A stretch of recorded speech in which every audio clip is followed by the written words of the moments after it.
Okay guys, welcome back.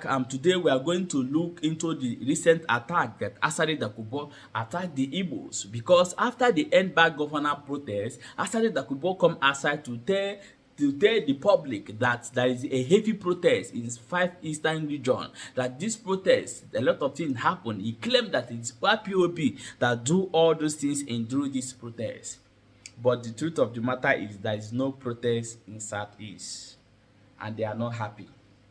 He also claimed that it is the Igbos who planned this protest. What are the Igbos going to gain in planning the protest? During the voting time, you people say we will not vote in Lagos. During the presidential election, you attack the Igbos every corners. And in this protest, the Igbos say we have died enough and we don't want to die again. So tell me how the Igbos planned this protest. This is the questions that I'm asking. When during this protest, I went to all social media handles that is talking about this protest to see if I will see any Igbo man that is talking about the protest. I never see anybody. But the people I'm seeing there, if I'm not seeing the Yorubas, the Hausas, and the Benins, the people from the River State, I did not see an Igbo, a full-blood Igbo man coming out to tell you people to go and protest. So, how did the Igbos organize the protest? So, why did Asari Dokubo hate Ndigbo so much? Why did Asari Dokubo hate Ndigbo so much? This is the question that I'm asking. The preaching of the hatred you are preaching against Ndigbo, you see that everybody is now talking against Ndigbo, especially the Benins, recently. But that is not a problem. The Igbos do not beat that. We don't beat around the bush. We won't want to reply to you physically. We won't feel that what you are doing is intimidation. We will answer you. But I want you to listen to this voice of Asari Dokubo, and we'll come back and continue.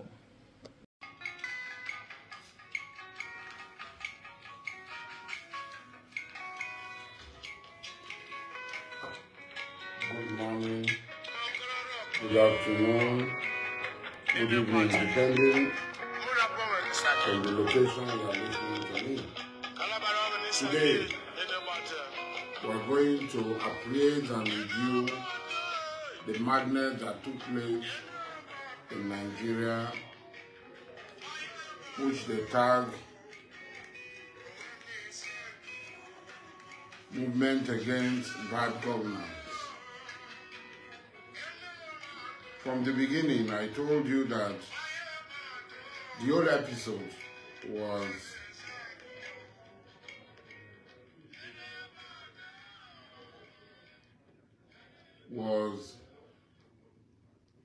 organized by persons who do not wish Nigeria well,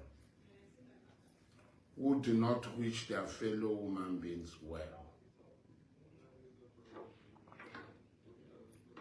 The whole protest, people can pretend, they can have flowery word, they can speak big English. No, they making one. Baking baby fiete to mean a poma, and then whereas a bombastic elements. They speak this English to deceive people, and then they mislead other people into doing things that will lead to destruction, will lead to injuries, and will lead to death. I remember when we were small in Hotel de Jordan, in a popular television soap opera series,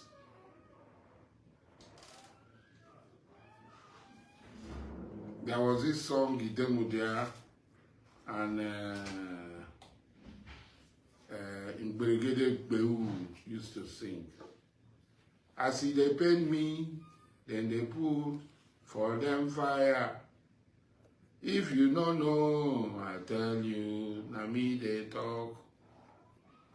Poor man they suffer, monkey they walk, bamboo they chop. Poor man they suffer, monkey they walk, bamboo they chop. As they pain me, then they put for them fire. If you don't know, I tell you, na me they talk. If you don't know, I tell you, na me they talk. Poor man they suffer, monkey they walk, bamboo they chop. Poor man they suffer, monkey they walk, bamboo they walk. If they pain me, oh, then they put for them fire. If you don't know, I tell you, na me they talk. Yes. Now, who are the people who suffered? Let us review and evaluate what happened in Kano before this madness started. This whole episode of madness started. Some of us, we predicted what will happen. 3:30-something a.m. on the morning of when this madness was to start, I had a live program. You can go back to my video and I stated everything that was going to happen. So now, the fire is going down in Kano, in Katsina, in Jigawa, in Kaduna, in other places, in Imo, Abia, and Enugu. There was this false narrative that demonstrations were not going on in the South is lie. The version of what was going on in the Southeast was even worse and more sinister than the one that went on in the North. ESN and IPOB people went out to kill innocent people. POS operators kidnap people, burn goods of people, food items coming from the North. Trailers were burnt, and people come to give the narrative that the Igbos were not protesting lie. Why do people always like to give false narratives and lie? We saw what happened in Kano, we saw what happened in Plateau, we saw what happened in Katsina, we saw what happened in Kaduna. Who suffered the pain most? Is it the rich? Are the awesome and are rich people nice suffer pass? No. Now poor people nice suffer pass. Now poor people chop them loot pass. Now the small things where poor people, the same poor people you said you are coming to fight for, they were your first target because they were vulnerable.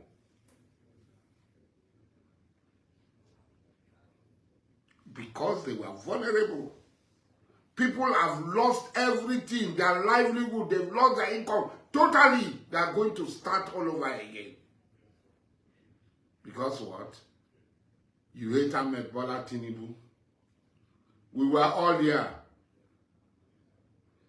They put us under lockdown during COVID. We were in our house, nobody was going out, nobody was going to buy anything. We did not protest. We were here. They changed the naira, and somebody will take 30,000 naira to buy 100,000. We did not complain. We were starving. In this country, it happened. We were starving to death. We did not complain. In fact, these same people who are leading this protest were in support. Labour Party, OB, and his bingos were in support of the pain that Emefiele and his goons inflicted on the people of Nigeria, on the ordinary masses of Nigeria. There was somebody that I had to go and rescue. He sold 3 million naira for 1 million. He sold 3 million naira for 1 million naira. And all of a sudden it was announced. I told him, hey, I can't keep, it's not you now, I can't keep this money. He went and sold. And a few minutes later, it was announced that the old money, the old paper, and the new paper will run concurrently. And he started crying. And he met the man. The man said, no. I went and met the man. I said, give this man his money. After we argued and argued again, he took 300,000. 10% of the man's money. A poor man, 3 million. I had to give him 500,000. I had to give the person 500,000.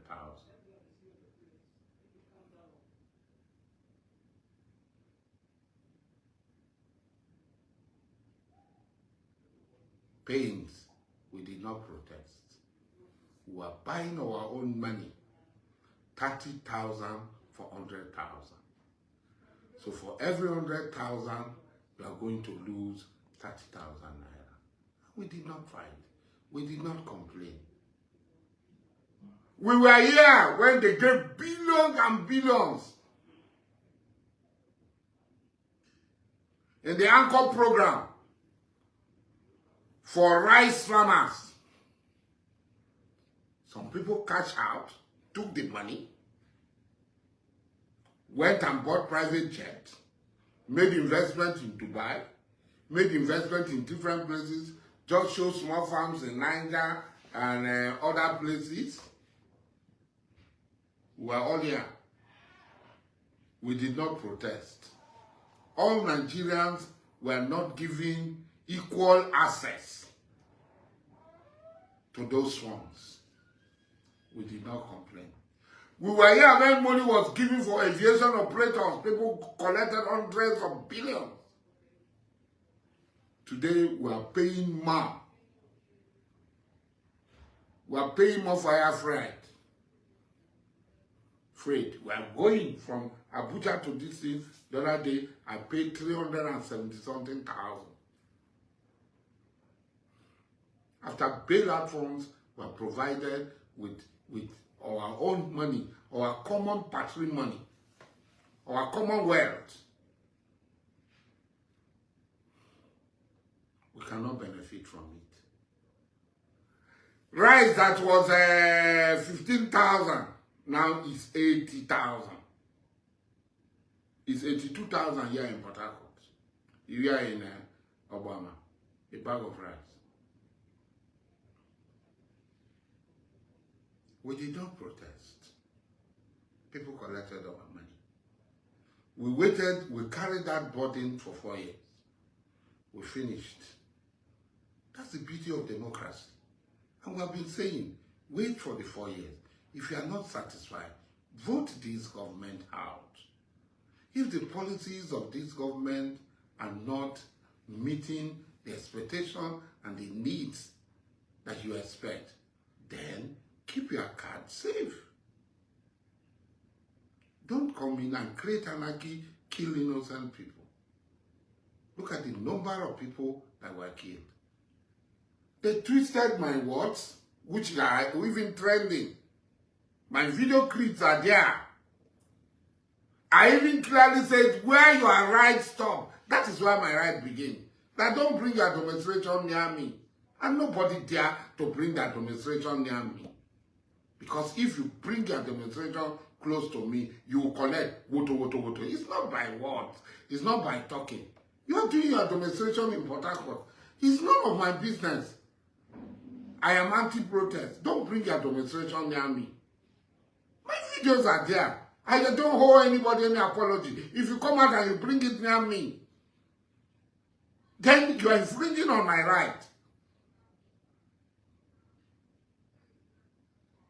And I will show you.